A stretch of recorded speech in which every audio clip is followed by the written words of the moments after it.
Hey guys, it's Miss Adams again, and we're talking about graphing linear inequalities currently. So we're on part 3. We're now going to look at a graph of a linear inequality and write the inequality from it. So our first step is to identify the y-intercept and the slope. Then we can determine the sign of our inequality, or we can determine the inequality symbol based off of the shading. So if we shaded below, we're going to use less than or less than or equal to. If it's shaded above, we're going to use greater than or greater than or equal to. We can also look at the line type. If it's dash, that's going to be less than or greater than. If it's solid, it's going to be less than, equal to, or greater than or equal to. And we're going to write these linear inequalities in slope-intercept form. So let's look at example 1. We're given a line. Let's look at the sign first, because that's probably the easiest thing to look at here. If you notice, we are shaded below and it is a dashed line. Looking back at your chart, if it is shaded below, I know it's going to be either less than or equal to. But since it's a dashed line, it is just going to be less than. Now let's find our y-intercept. That's where our line intersects with the y-axis. That's the point 0,2. And then let's look at our slope. So if I go from my y-intercept to the next available point on this line, I got a point at 1,3, I've got another one at 2,4. It keeps going on. So that's rise 1 to the right 1. So that's a slope of 1 over 1. It's just same thing as writing a slope of 1. Now you guys have a line underneath, if you're following along in the guided notes, where you can actually write this equation or this linear inequality out.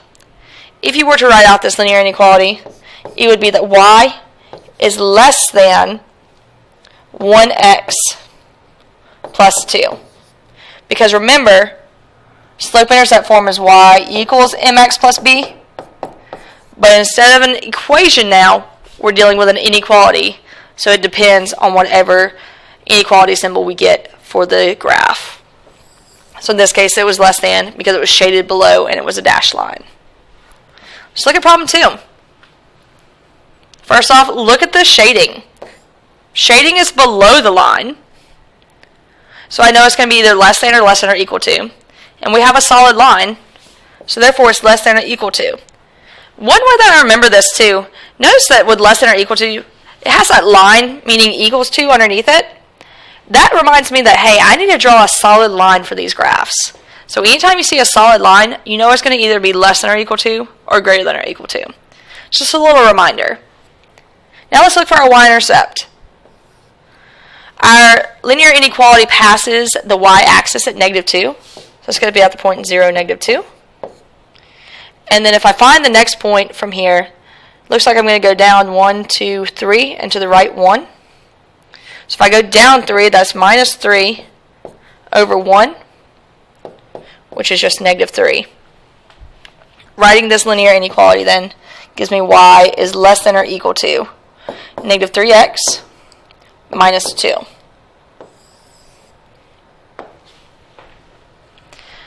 Now these are labeled as u-tries, but I do want to go over number 3 with you real quick.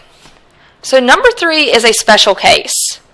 If you guys remember when we were learning about slope, learning about our A-rock, we had a special slope of undefined. This is when we were given a vertical line. So our slope for this one is undefined. And notice we also don't have a y-intercept. It's not available.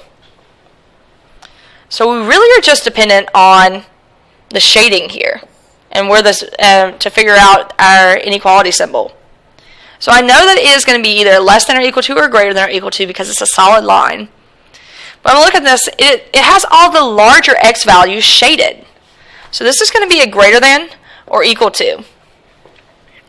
You guys may recall that if it is an undefined slope, so if we have a line with an undefined slope, it's going to be x equals some numbers or some constant.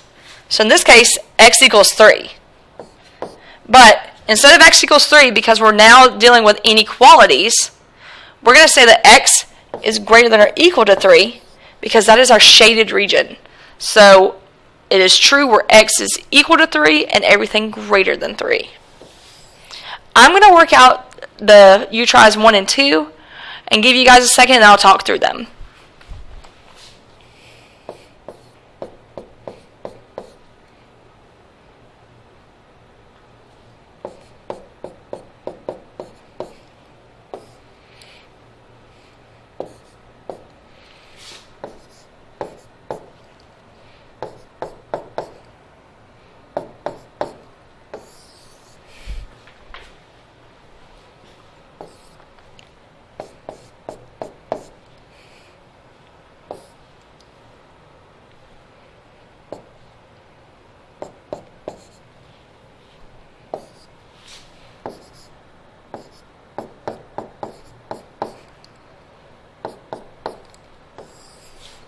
Alright guys, so if we're looking at UTRI problem 1, our y-intercept is here at 0, -4.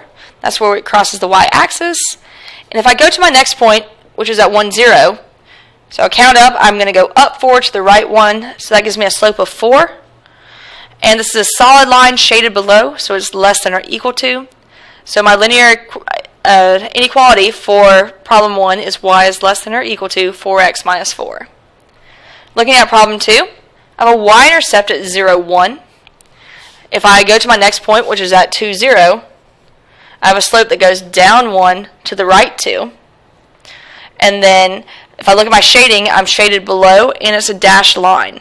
So it's less than. So I have y is less than -1/2 x plus 1. Alright guys, from here on we're going to go on to systems of linear inequalities.